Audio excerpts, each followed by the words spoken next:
What's up guys, it's the Hockey Radar tracking drafts and prospects, and in today's video I wanted to give a recap of the 2025 Hlinka Gretzky Cup that wrapped up on August 16th. I hinted at this video a few weeks ago when Canada was fresh off their 5-3 tournament opener win against Finland, and all signs were pointing towards yet another Canadian domination. However, that was not the case, as the Americans would take them out in the semis and go all the way to win gold, beating Sweden 5-3 in the gold medal game, placing the Swedes in second. Canada then salvaged a medal, beating Finland for bronze, putting the Finns in fourth, followed by Czechia coming in at 5th, Slovakia at 6th, Switzerland at 7th, and Germany finishing at 8th. In this video, I wanted to briefly go over some of the top teams in the tournament and a few of their standout players, as many of them are going to be big names at the 2026 and 2027 drafts. Starting off with the Canadians, Canada came in having won gold at the last 3 years and with 25 gold medals out of a total of 34 Hlinka tournaments. Not one of the most important of tournaments, but when you consider that the US is now reigning champions at the Men's Worlds, World Juniors, and now the Hlinka, there is some concern regarding Canada's performances on an international stage, 4 nations aside. And for the kids, it's some of their only chances to showcase their skill on an international stage, and unfortunately many of the Canadians came out of the tournament with lackluster performances. Canada came into the tournament with some of the biggest names in the 2026 draft class: Keaton Verhoff, Mathis Preston, Tynan Lawrence, Ethan Belchetz, Ryan Lynn, Daxton Rudolph, and Adam Valentini, among others, as well as top 2027 pick Landon Dupont. On paper, no other team in this tournament matched up with the Canadians, which makes the bronze medal finish all the more disappointing. They came in as heavy favorites, much like every year, and so anything short of gold is considered a disappointment, and at the very least, they are expected to make it to the gold medal game. Canada would go 3 for 3 in their round robin, with wins over Finland, Czechia, and Switzerland, before ultimately falling to the eventual champions, the US, 4-3 in the semifinals. The top 5 point scorers for Team Canada were as follows. Tied for first was Mathis Preston and Ethan Belchetz with 7 points each, followed by defenders Ryan Lynn with 6 points and Daxton Rudolph with 5, who was tied with Adam Valentini to round out the top 5. Both Ethan Belchetz and Mathis Preston really emerged as the top forwards on the team and added to their respective draft stocks. And with 3 points in 5 games, center Tynan Lawrence showed well too, as he is becoming one of the top centers at the 2026 draft, as many of the top names are either defensemen or wingers. Despite a handful of points for each of them, Dupont and Verhoff had relatively disappointing tournaments, as neither of them really showed that they were the game breakers that was expected of them coming into the tournament. But on the flip side, this really helped Giants defenseman Ryan Lynn emerge as the top D-man on Team Canada, boosting his draft stock.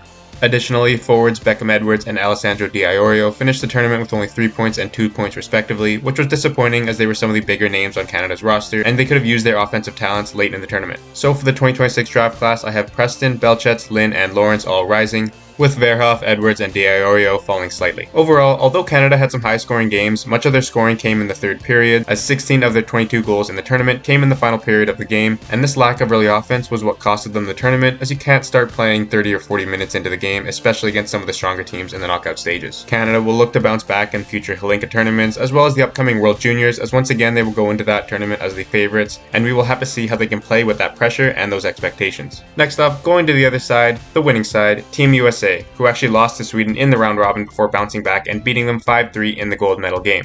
US would also take down Slovakia, Germany, and the aforementioned Canada en route to their championship. The US does not have a strong reputation in terms of success at this tournament, as they picked up only their second gold medal, since they typically send all the kids who do not make their national development team program. However, with the new NCAA and CHL rule, many Americans are now taking the CHL route for 1 or 2 years before switching over to the NCAA, rather than staying with the NTDP like years past. This resulted in a stronger than normal roster for the Americans, with a ton of compete and hard work, which led to a gold medal. Leading the US in points was potential late first to early second rounder Blake Zielinski from Providence College with 9 points in 5 games played. Then Jack Hextall, another late first to early second rounder who's committed to Michigan State with 7 points in 5 games. Third on the team from the 2027 draft class, Noah Davidson, who had 6 points, who will join Medicine Hat in the WHL before going to Boston College the year after. Tied with Davidson is Nikita Klepov, an early to mid second rounder forward with 6 points, who will join Saginaw of the OHL before going to Michigan State in 2026-27.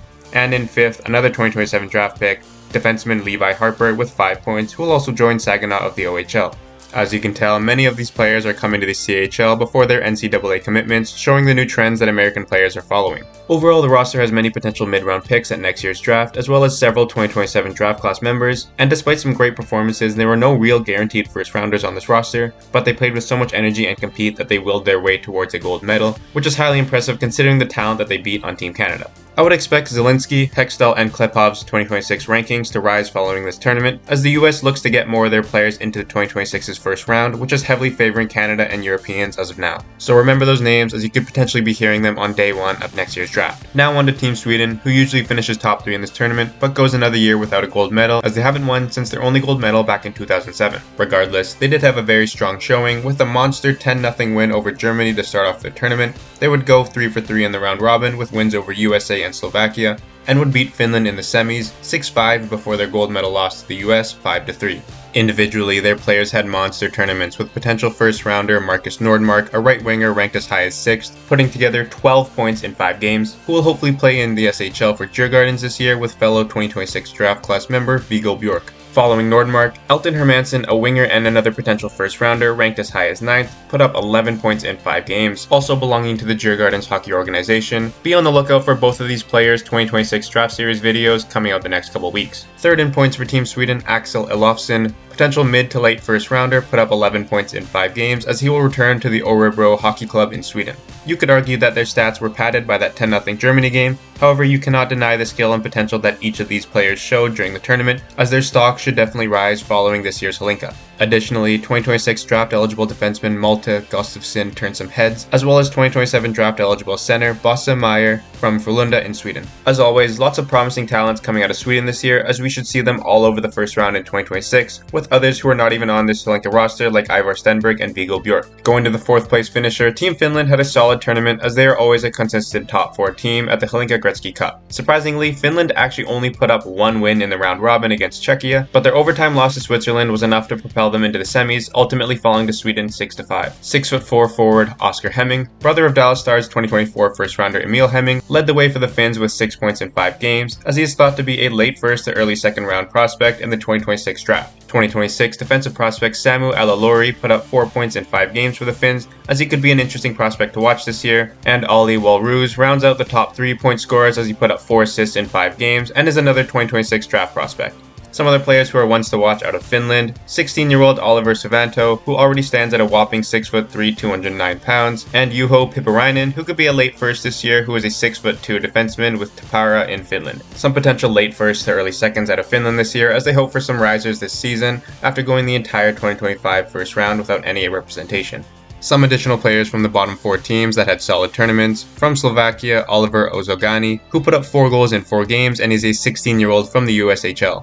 Peter Tomek from Czechia with 2 goals and 2 assists in 4 games, a smallish center who is 2027 draft eligible, as well as Lucas Kachlier, a 15-year-old defenseman who is eligible for the 2027 draft, who put up 2 goals, 2 assists in 4 games, both players playing in the Czechia U20 league.